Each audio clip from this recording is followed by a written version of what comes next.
ايه الاخبار يا جماعه؟ عاملين ايه؟ معاكم عمر. الفيديو ده قررت ان انا اجمع فيه مجموعه من الاسئله اللي اتسالت لي كتير، وطبعا فيهم اسئله كتير اتكررت وحاجات انا شفتها تبقى مفيده لناس كتير جدا، فجمعت كده 5 6 اسئله قلت ارد عليهم في فيديو علشان الناس تستفيد. طبعا قررت ان انا كل فتره اعمل فيديو يبقى مخصص للاسئله، سواء انت مثلا بتسالني على انا عملت ايه في حياتي عشان اوصل للمستوى دوت، انت مثلا عندك مشكله معينه في الانجليزي فانت عايز تحل المشكله دي بالتحديد، عندك مشكله لها علاقه بالشغل عايز تعرف حلها ايه، ايا يكن. كل فتره بجمع مجموعه من الاسئله اللي بتجيلي، وخصوصا الاسئله المتكرره او الاسئله مثلا اللي الناس بتتفاعل عليها كتير، وبنجاوب عليها في فيديو. فطبعا كالعاده لو انت لسه اول مره تشوفنا او انت لسه جديد في القناه، ما تنساش تعمل سبسكرايب وتسيب لي كومنت دلوقتي حالا باي سؤال عندك ليه علاقه بالانجلش او ليه علاقه بالشغل بوجه عام، علشان نرد عليه في الفيديو اللي جاي. وطبعا زي ما قلت للناس قبل كده، انا عندي محتوى تاني غير الانجليش، وهو محتوى الفيديو جيمز والستريمينج. فلو انت برضو بتحب الفيديو جيمز وبتحب الستريمينج وبتحب تتفرج على الجيمز الجديده والووك ثروز، تقدر ان انت تدخل على اللينك اللي هسيبه لك في الديسكربشن بتاع التويتش، تعمل لي فولو هناك وتدخل اللايف. طيب نرجع للاسئله. اول سؤال بيقول: لو في كورس قدامي بس باللهجه البريطانيه كجمل، وانا عاوز اتعلم منه واركز على اللهجه الامريكيه، هل هيفرق؟ السؤال ده بوجه عام ليه علاقه بالاكسنت، واحنا اتكلمنا قبل كده في الموضوع ده في فيديوهات قبل كده. قلت ان الاكسنت مش هي الحاجه الضروريه اللي انت المفروض تركز عليها بنسبه كبيره جدا. ليه؟ لان بمنتهى البساطه الاكسنت دي كل واحد عنده الاكسنت بتاعته. في ناس مثلا عندها بتتكلم انجلش كويس جدا بس عندها الاكسنت بتاعت البلد بتاعتها. في ناس مثلا بتتكلم كويس بس عندها مثلا امريكان اكسنت او بريتش اكسنت او استراليان اكسنت. في ناس مثلا ما عندهاش اكسنت خالص، بتنطق الحروف زي ما هي بالظبط. فموضوع الاكسنت او اللهجه ده مش حاجه انت المفروض تركز عليها لو انت مستواك اقل من سي 1، لان انت لو ركزت على الاكسنت فقط وسبت كل حاجه تاني، انت هيبقى الاكسنت بتاعتك حلوه بس انت لا عندك كلمات ولا عندك pronunciation ولا عندك grammar ولا عندك اي حاجه تقدر تستخدم بيها الاكسنت اللي انت اتعلمتها. فبالتالي انا من وجهه نظري بشوف ان الاكسنت ديت بتبقى اخر حاجه خالص انت ممكن تركز عليها بعد ما توصل لمرحله كويسه من اللغه. طبعا سواء ايا يكن اللغه اللي انت بتتعلمها دي ايه، مش شرط انها تكون انجلش. يعني لو انت بتتعلم اي لغه الاكسنت لازم تخليها اخر حاجه. انت عندك في حاجات اساسيه مهمه جدا بتتعلمها في اللغه، زي مثلا vocabulary، زي مثلا pronunciation، grammar. الكلام ده مهم جدا ان انت لازم توصل لمرحله كويسه منه. انا من وجهه نظري بشوف ان انت توصل للسي 1 على الاقل، بعد كده تبدا تشتغل على الاكسنت كانك مثلا بتزين الموضوع او بتحلل الموضوع اكتر. فلو انت قدامك كورس بالبريتش اكسنت بس انت بتحب الامريكان اكسنت وانت مستواك ضعيف، فانت ممكن تروح الكورس ده عادي جدا، تتعلم منه كل حاجه ليها علاقه بالانجلش بغض النظر عن الاكسنت. ولما يا عم توصل لمرحله الاكسنت عادي ابقى سيب الكورس وشوف مثلا كورس تاني يعلمك الاكسنت فقط. طبعا بمناسبه الكورسات، احنا عندنا نيو يير سيل لحد 20%، تقدر تاخد خصم على الكورس معانا شخصيا وتتعلم فيه كل حاجه لها علاقه بالانجلش، وكمان بتتمرن معايا كل يوم خلال الاسبوع. فانت تخيل بتاخد كورس معايا وبتتمرن معايا كل يوم علشان نتاكد ان انت مستواك بيعلى، وكمان بتاخد خصم 20%. ولو انت عايز تعرف تفاصيل اكتر عن الكورس وازاي ممكن تبدا وازاي ممكن تشترك، خش على الديسكربشن دلوقتي حالا تحت الفيديو دوت، تقدر تكلمنا على اي حاجه من التواصل الاجتماعي بتاعنا سواء انستجرام او تيك توك او فيسبوك، وهنرد عليك وهنبعت لك كل التفاصيل. طيب يبقى احنا كده عرفنا ان الاكسنت حاجه مش ضروريه قوي، ولكن الاكسنت بتيجي كاخر مرحله في اللغه. طيب السؤال الثاني بيقول: انا مستواي بي 2، بتكسف جدا لما باجي اتكلم انجليزي قدام اي حد، وبكلم نفسي وساعات بكلم اي اي، بس بمجرد لما اتكلم مع انسان حقيقي بتكسف وبتوتر.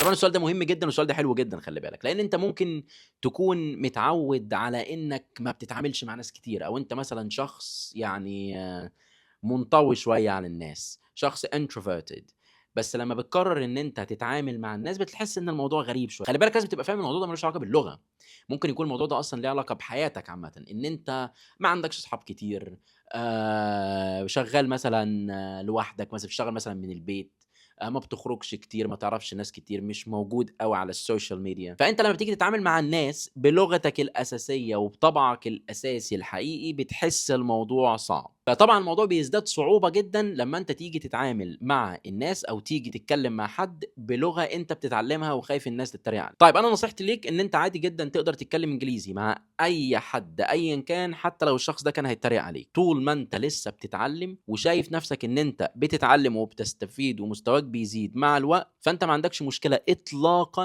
ان انت تتكلم وتغلط. في ناس طبعا هتحاول انها تحبطك وتقل منك وما اعرفش ايه وتتريق عليك، حاول الناس دي تبعد عنها او ما تستخدمش معاها الانجليزي اصلا. ممكن بس تستخدم ابلكيشنز هتساعدك ان انت تتعامل وتتكلم مع ناس انجليزي كل يوم، والموضوع ده انا هعمله في الفيديو الجاي. فانت لو ما عملتش سبسكرايب حاول تعمل سبسكرايب دلوقتي حالا، علشان لما اعمل الفيديو الجاي تشوف الابلكيشنز اللي تقدر تتكلم بيها مع ناس بتتكلم انجليزي. ممكن برضو تشوف حد من صحابك مثلا اللي هم بيتعلموا زيك فتبداوا تتمرنوا مع بعض. بس الضروري والمهم جدا انت تحاول تخرج بره الدايره دي، وهي دايره الاي اي. حاول انت تخرج بره دايره الاي اي دي شويه، وتبدا ان انت تتعامل مع ناس حقيقيه وتتكلم مع ناس حقيقيه، تكون مثلا ناس بتتعلم زيك او ناس مثلا صحابك او ناس مثلا مستعده انها تعلمك من غير ما حد ما يتريق عليك. طبعا مره على مره هتقدر ان انت توصل لمستوى اعلى من كده، وكونك وصلت البي 2 فانت معنى كده انت بتتعلم، وممكن ان انت كمان توصل لسي 1 وسي 2 مع الوقت. انا عندي مشكله في نطق التي اتش ساوند، والحوار ده اتسبب اني ما عديش اسسمنت بتاع شركه كبيره. ازاي اصلحه؟ وشكرا. طب بص يا معلم، موضوع التي اتش ساوند ده من اهم الحاجات اللي انت لازم تتعلمها في الانجليزي،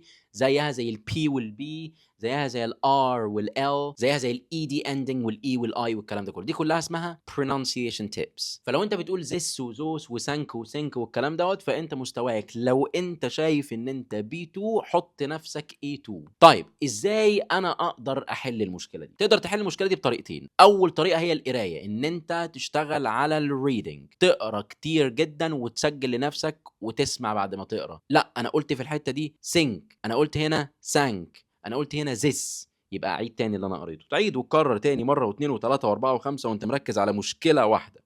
لما هتكرر التركيز عليها وتعيد وتزيد فيها هتلاقي فيها تحسن وامبروفمنت لا محال. ده كلام متجرب وكلام اساسي. الطريقه الثانيه، لما يكون عندك مشكله في اي حاجه ليها علاقه بالنطق، اشتغل على التانج تويسترز. تانج تويسترز اللي هو انت مثلا بتجيب جمل مش شرط يكون ليها معنى، بس الجمل دي بتبقى قريبه من بعض في الكلمات، وبتكون بتسترس على الحته اللي انت عندك مشكله فيها او الساوند اللي انت عندك مشكله فيه. وفي تانج تويستر انا بحبه بصراحه، بمرن الناس اللي معايا في الكورس عليه دايما، هو ده: whether the weather is cold, whether the weather is hot, we will weather the weather whatever the weather. طبعا اكيد انت ممكن تلاقي صعوبه في الموضوع، مفيش اي مشكله خالص، ولكن انت ممكن تجيب تانج تويسترز مماثله ليه وتبدا ان انت تتمرن عليها وتقولها الاول بالراحه، بعد كده تقولها اسرع واسرع واسرع واسرع لحد ما هتتعود عليها، وده هيحسن حته النطق بتاعه الجزء ده عندك. ايه اكتر الافلام اللي ممكن اتعلم منها؟ طبعا مفيش افلام معينه ممكن تتعلم منها، هو بس الفكره كلها يفرق معاك هي الاكسنت او الكالتشر بتاعه الفيلم اللي انت هتتفرج عليه. يعني انت مثلا بتحب مثلا السكوتش اكسنت،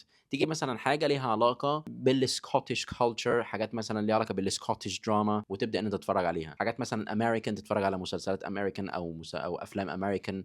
بريتش حاجات مثلا ليها علاقه بالبريتش دراما، وهكذا، وتبدا ان انت تتفرج عليها عشان بس تتعلم الكلمات اللي بيستخدموها في الثقافه دي او في البلد دي، اللهجه اللي بيستخدموها. لكن انت اي فيلم او اي مسلسل بيتكلموا في انجليزي اكيد هتستفاد منه بشكل او باخر. طيب مستوايا A2 نفسي اوصل لبي 2 في 6 شهور، اعمل ايه؟ لو انت A2 نفسك توصل لبي 2 في 6 شهور، ممكن انت توصل لبي 2 في 6 شهور، بس انت لازم تبقى قد اللي انت بتقوله. يعني انت مثلا A2 ناقص لك B1 بعد كده B2.